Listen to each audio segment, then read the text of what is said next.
替换的音效鼓声为 MP3 的形式，将档名依序更改为 TRACK000、TRACK001。新的档案覆盖记忆卡里的旧档案。应用 Micro USB 线连接电脑和 TouchWall， 从 TouchWall 官方网站下载的程式，应用 Arduino 软体烧录进 TouchWall， 完成后退出电脑并插回记忆卡。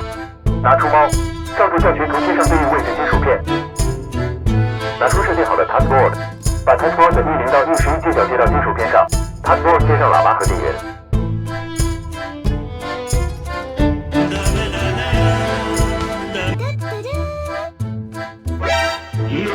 お前はもう死んでいる。